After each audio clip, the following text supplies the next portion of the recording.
बिस्मिल्लाहिर्रहमानिर्रहीम। अस्सलाम वालेकुम। आप देख रहे हैं मुझे मेरे यूट्यूब चैनल पर और मैं मुज़म्मिल अवान हूँ। इंतखाबात से मुतल्लिक सुप्रीम कोर्ट का जो असखुद नोटिस केस है, इसकी समाअत पीर तक मुलतवी हो चुकी है। Chief justice of Pakistan justice Umar Ata Bandial साहब की सरबराही में सुप्रीम कोर्ट का 9 रुकनी बेंच इंतखाबात से मुतल्लिक असखुद नोटिस केस की समाअत कर रहा है। ये अदलिया के लिए तो एक टेस्ट केस है, लेकिन उससे पहले मैं अगर एक बात जो है वो आप तमाम व्यूवर्स के सामने रखूं तो वो बात बहुत इंपॉर्टेंट है और वो बात बहुत हद तक बढ़ सकती है। अगर इसको कंट्रोल ना किया गया या अगर इसका कोई हल ना निकाला गया या इसके हवाले से कोई मुस्बत पेशरफ्त ना हो सकी तो फिर ये बात जो है वो अदलिया के अंदर एक बहरान और एक तकसीम को जन्म देगी। अब वो आप सबको पता है कि जिस तरह से एक डिवाइड की बात की जा रही है और कहा जा रहा है कि जी अदलिया में एक डिवाइड है, और अदलिया के हवाले से अब जो खबरें हैं वो कोर्ट रिपोर्टर्स तो हमें देते रहते हैं, लेकिन साथ साथ वो अखबारों की, सोशल मीडिया की, टीवी स्क्रीन्स की, electronic media, print media, social media, उसके बाद डिजिटल मीडिया, तमाम जो है वो मीडिया की जीनत बन चुकी है। अब वो जो खबर है वो खबर ये है कि जी जो सुप्रीम कोर्ट ऑफ पाकिस्तान का ये जो 9 रुकनी लार्जर बेंच इंतखाबात से मुतल्लिक असखुद नोटिस केस की समाअत कर रहा है,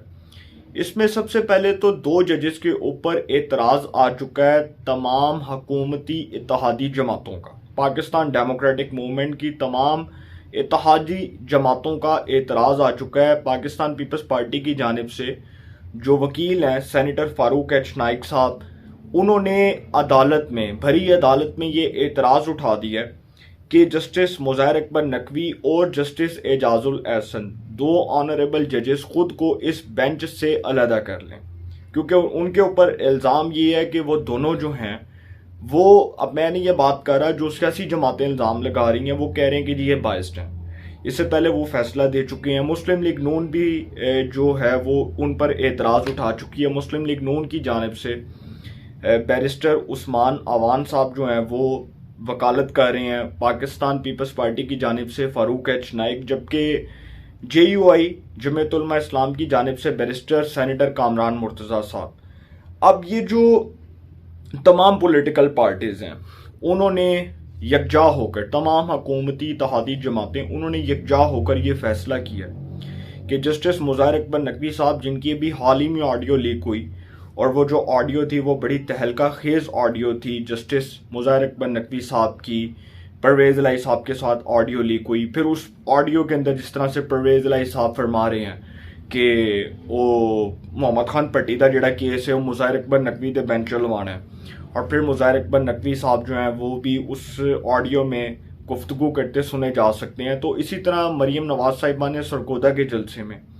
जस्टिस एजाजुल एहसन, जस्टिस मुज़ाहिर अकबर नकवी साहब के ऊपर बड़े संगीन इल्ज़ामात लगाए,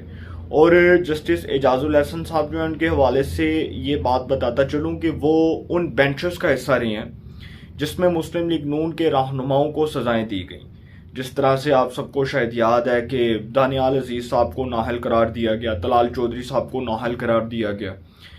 नवाज शरीफ साहब को नाअहल करार देने वाले बेंच में जस्टिस एजाजुल एहसन साहब शामिल थे। उसके बाद वो जो नैब के ऊपर मॉनिटरिंग जज मुकर्रर किए गए थे कि नवाज शरीफ के खिलाफ अल अजीज़िया, फ्लैगशिप और एवनफील्ड के रेफरेंसेस बनाए जाएं, उसमें भी जस्टिस एजाजुल एहसन साहब जो हैं वो मॉनिटरिंग जज थे और नैब के ऊपर उनको मॉनिटरिंग जज मुकर्रर किया गया। तो ये जो एक रवायत चल पड़ी है, अब जो सादा अल्फाज में बात हो रही है और सियासी जमातों का ये कहना है कि जी जो जजेस बार बार हमारे खिलाफ फैसला दे चुके हैं, अगर उन्हीं को बेंचेस में शामिल किया जाएगा तो इसका मतलब कि फिर वो बात दुरुस्त साबित हो जाएगी कि ये जजेस जो हैं वो तासुब से भरे हुए फैसले जारी करते हैं। ये सियासी जमातों का कहना है, ये मेरा नहीं, सियासी जमातों का कहना है। और फिर उसके बाद जस्टिस मुज़ाहिर अकबर नकवी साहब के ऊपर जो बड़े संगीन एलिगेशंस हैं, जिस तरह से वकील मियाँ दाऊद साहब जो हैं उन्होंने उनके खिलाफ रेफरेंस फाइल किया सुप्रीम जुडिशल काउंसिल में। अब जो सुप्रीम जुडिशल काउंसिल है वो जजेस के एहतसाब का एक इदारा है, उसमें तमाम सूबों के चीफ जस्टिस, जितनी भी कोर्ट्स हैं, तमाम सूबों की कोर्ट्स के चीफ जस्टिस उसमें मौजूद होंगे। उनके खिलाफ रेफरेंस फाइल हुआ, उसके ऊपर तहकीकात होंगी और तहकीकात अगर दुरुस्त साबित होगी तो वह फ़र्क। अब चूंकि ये मामला जो है ना वो अदलिया के अंदर, मैंने आप सबको पहले भी बताया कि एक तकसीम और बहरान को जन्म दे रहा है। और ये जो मामला है फाइज ईसा और सरदार तारिक मसूद, जस्टिस फाइज ईसा जो अब मुस्तकबिल के चीफ जस्टिस होंगे, जो हाल ही में अब चीफ जस्टिस ऑफ पाकिस्तान का हलफ भी उठाएंगे, क्योंकि इस साल सितंबर के अंदर जस्टिस उमर अता बंदयाल साहब जो चीफ जस्टिस ऑफ पाकिस्तान है वो अपने ओहदे से रिटायर हो जाएंगे। तो उसके बाद जस्टिस काजी फाइज ईसा साहब चीफ जस्टिस ऑफ पाकिस्तान की जिम्मेदारियां अदा करेंगे। वो उस मनसब पर, उस ओहदे पर फाइज होंगे और उसके बाद उनकी जो रिस्पॉन्सिबिलिटीज़ होंगी वो बतौर चीफ जस्टिस ऑफ पाकिस्तान होंगी। तो इसी तरह अगर सुप्रीम कोर्ट के मोस्ट सीनियर जज जो अब चीफ जस्टिस ऑफ पाकिस्तान होंगे, अगर उनको बेंच में शामिल नहीं किया जाएगा और फिर सरदार तारिक मसूद साहब उनको शामिल नहीं किया जाएगा, तो एतराज़ात सामने आएंगे, सवालात उठेंगे और उस तरह से जो कंट्रोवर्सी है वो फिर जन्म लेगी। जिस तरह अदलिया में आप सबने देखा एक बहरान पैदा हुआ जब जजेस की अपॉइंटमेंट के हवाले से सुप्रीम जुडिशल काउंसिल में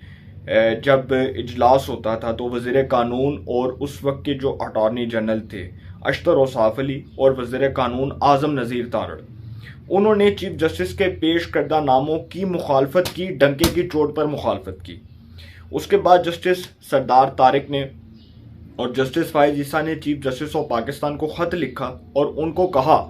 कि आप जो जूनियर जजेस की बतौर सुप्रीम कोर्ट में जज अपॉइंटमेंट करना चाहते हैं ये अदलिया के लिए नुकसानदेह होगा। अब ये जो मामला आता है इसके ऊपर अदलिया ने तो कोई रिस्पॉन्ड नहीं किया, चीफ जस्टिस ऑफ पाकिस्तान ने तो उसके ऊपर बिल्कुल ऐसे रिस्पॉन्ड किया कि जो जस्टिस काजी फाइज ईसा और जस्टिस सरदार तारिक मसूद उनको तो बेंच से सेपरेट कर दिया, इस 9 रुकनी बेंच में वो नहीं है। लेकिन चूंकि पाकिस्तान बार काउंसिल का कहना है, तमाम हुकूमती इत्तेहादी जमातों का कहना है कि बेंच में उन तमाम जजेस को शामिल किया जाए जो जजेस सुप्रीम कोर्ट में मौजूद हैं, मतलब ये कि फुल कोर्ट बेंच बना दिया जाए, तमाम सुप्रीम कोर्ट के जजेस जो हैं वो इस केस को सुने। लेकिन उसके साथ साथ एतराज़ ये आया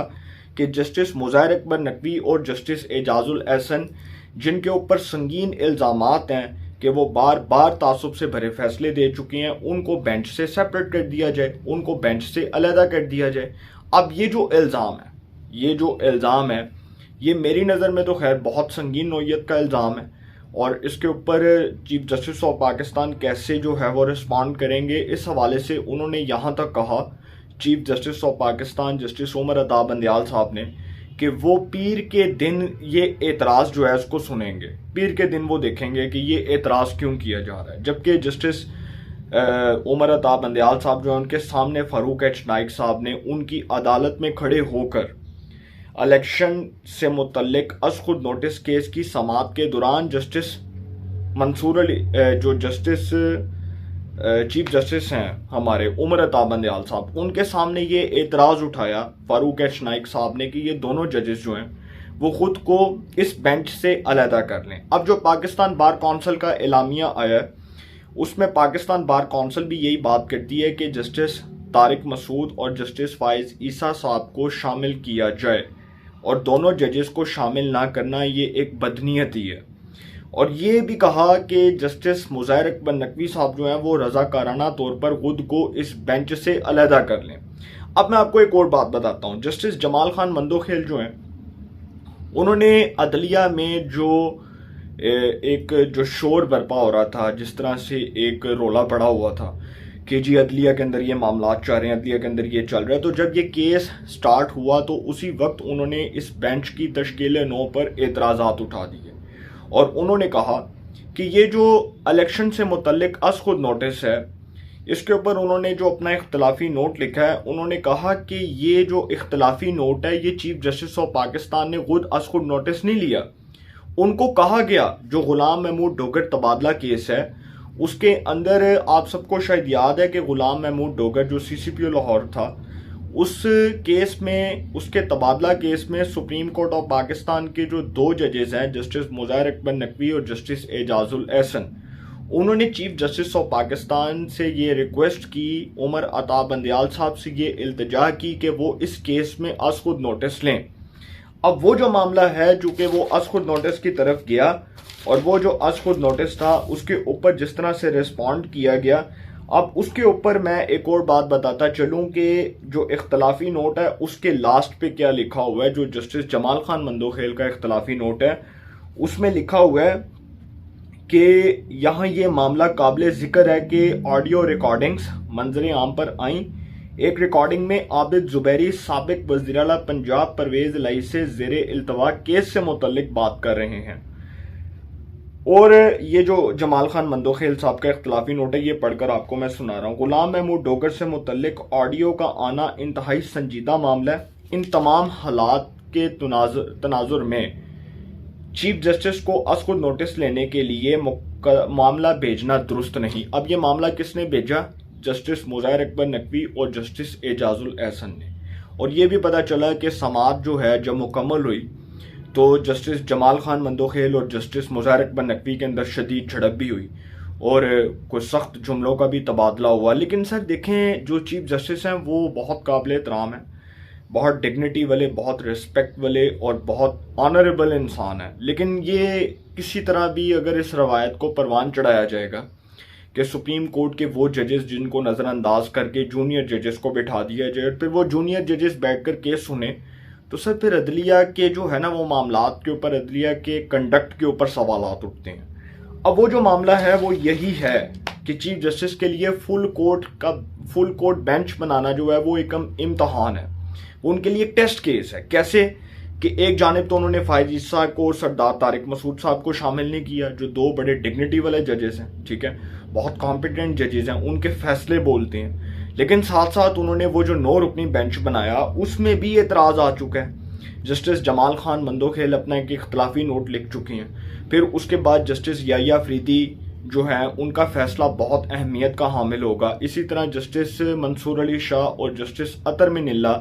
वो दोनों इस केस में ये एतराज़ उठा चुके हैं कि जो असेंबली की तहलील है, सबसे पहले तो ये मामला देखना है वो आइनी है या गैर आइनी है। मैंने आपको बात की थी ना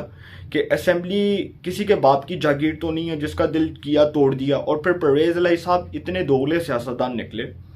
कि वो लाहौर हाई कोर्ट में वो बयान हल्फी देकर आए जस्टिस आबिद अजीज शेख को, और वो कह कर आए कि पीडीएम को आप हुकूमती तहादी जमातों को कहें कि वो मेरे खिलाफ अदम एतमाद वापस ले लें, मैं असेंबली नहीं तोड़ता। लेकिन फिर भी असेंबली तोड़ी। सर इसका मतलब ये है कि कल को जिसका दिल करे आके इक़्तिदार में आए और जब मुश्किल वक्त आए तो असेंबली तोड़ दे। ये कॉन्स्टिट्यूशन ये नहीं कहता कि जिसका दिल करे असेंबली तोड़े। कॉन्स्टिट्यूशन ये कहता है कि 90 दिन के अंदर इंतखाबात होने चाहिए। लेकिन उससे पहले ये प्रेसिडेंट ये मिसाल तो सेट कर लें, ये मिसाल तो कायम कर लें कि जिसका दिल कर रहा है असेंबली तोड़ा है, असेंबली तोड़ने वाले की क्या सज़ा है। आइन और कानून के मुताबिक असेंबली तोड़ने वाले की क्या सज़ा है ये आइन में नहीं लिखा हुआ। लेकिन इस पर अदलिया का फैसला जो है वो ज़रूरी है, इसलिए क्योंकि भाई जिसका दिल कर रहा है वो असेंबली तो तोड़ के चला गया, मुल्क में बहरान पैदा हो गया, पॉलिटिकल क्राइसिस आ गया।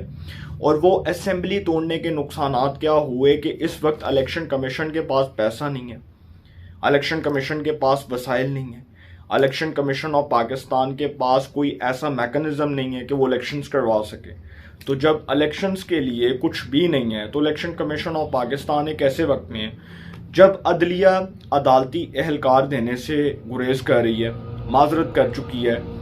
फौज जो है वो सिक्योरिटी देने से माजरत कर चुकी है, फौज रेंजर्स देने से माजरत कर चुकी है, हुकूमतें सिक्योरिटी देने से, पुलिस के जो है वो कांस्टेबल देने से माजरत कर चुकी है। तो सर फिर ऐसे हालात में इलेक्शंस करवाना तो हमाकत है ना, जब मुल्क जो है वो शदीद एक मुआशी बहरान का शिकार है,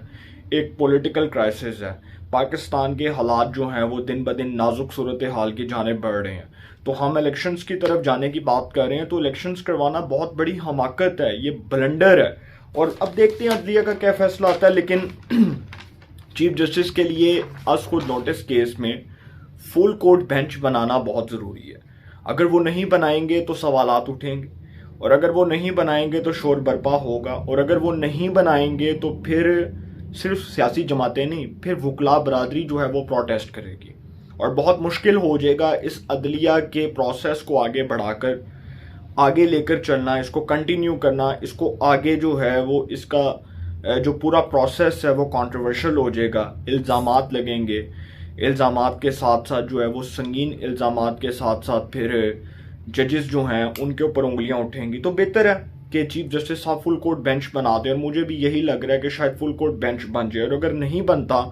तो फिर सरअदलिया का इम्तहान शुरू हो जाएगा और फिर जो हालात हैं वो बहुत दिन ब दिन नाजुक सूरत हाल इख्तियार करेंगे। और मुझे डर है कि पाकिस्तान किसी बहरान का शिकार ना हो जाए। फिर इलेक्शंस होते नज़र नहीं आएंगे, फिर शायद डंडा चलेगा। और हो सकता है कि जो इमरान खान साहब सोच कर बैठे हैं कि शायद मेरी बड़ी फ़ैन फॉलोइंग है, मैं बड़ा पॉपुलर लीडर हूँ और मुझे कोई हाथ नहीं लगा सकता, मुझे कोई जेल में नहीं डाल सकता। तो सर इमरान खान साहब को जो भलेखा हो गया ना, जो गलतफहमी है, वो बहुत जल्दी निकल जाएगी उनके दिलो दिमाग से। उनको नज़र आएगा उनके साथ क्या होगा। तो अपनी राय का कमेंट्स में ज़रूर इज़हार कीजिएगा। इंशाल्लाह एक नए सेगमेंट के साथ फिर मुलाकात होगी। अपना बहुत ख्याल रखिएगा। आला निगहबान।